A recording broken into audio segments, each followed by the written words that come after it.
Hey guys, this is Chris Brigandy of Brigandy Coins and Collectibles here in New York City.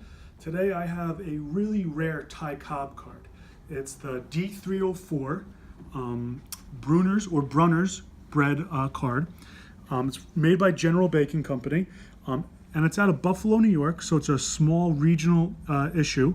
It's an extremely rare card. So General Baking owned 5 smaller bakeries, Martin's, Buttercrust, Weber, General Baking, and Brunners. So Brunners being by far the most common, but that's very relative because the other issues only have about 1 or 2 or 3 cards known. So this being the most common only has about 15 to 20.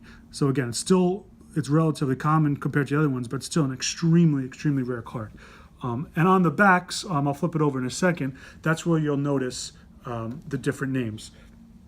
So in this series, there are 25 subjects, 25 different players, a lot of Hall of Famers, Cobb being the highlight, the best card in the series. You also had Cy Young, Christy Mathewson, Hannes Wagner, Nat Blageway, Eddie Collins, just to name a few. What else you'll notice about this card is it's a bit larger from the other cards of the time. So again, this is 1911, same era as a lot of candy cards and tobacco cards, E-cards and T-cards. So if you move back here, so this is actually Ty Cobb's rookie card 2 years earlier, 1909. That's his E-card. And you'll notice it's the same size roughly as the tobacco cards there, and the Hannes Wagner E-card. And it wasn't until 1914 really where they went with the bigger Cracker Jack size card. So a little ahead of its time as far as the size, but a beautiful card. You also notice, since we're talking about tobacco cards, it's kind of the same image as the Ty Cobb Bat Off Shoulder T206 card. So that's a very popular card, but he's actually facing forward, so you can see his eyes. On the other card, he's facing his bat. So it's a different picture altogether. And actually, the original photo that came from was from like 2 years earlier, and that's an extremely rare photograph and sold for way over $30,000 a few years ago. Another interesting thing about this card, a lot of people say it's the smiling Cobb, or Cobb is smiling in this picture. If you look close, you can kind of get why people say that, but if you look at the original photo of this, where this card came from, he's not smiling at all. It's almost like he has a cantankerous, fierce look. Almost like if he's smiling at all, it's a smirk. Like he's looking at you like he's going to beat you. He's about to beat you up or something like that. So that is considered a smile for Ty Cobb. So let's go right into the card itself. I'm going to lay it down here. So as you see, it's beautiful colors, beautiful, bold, vivid. It's one of the most beautiful Cobb cards out there.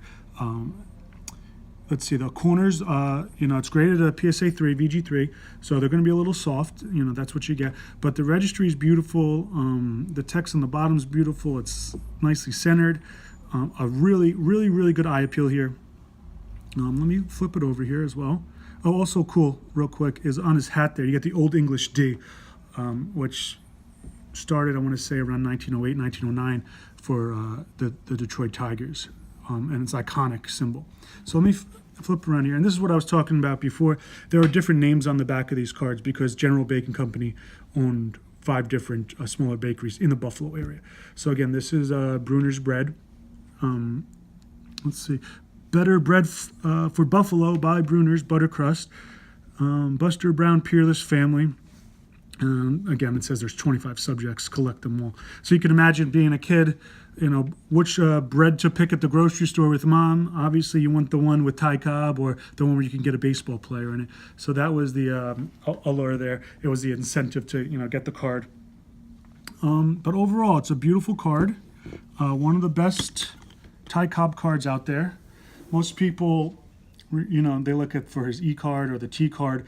They're definitely more popular. But this is an investment card as well. This is so rare. Again, 15 to 20 pieces known out there. Just a really rare, striking card, one of my favorites.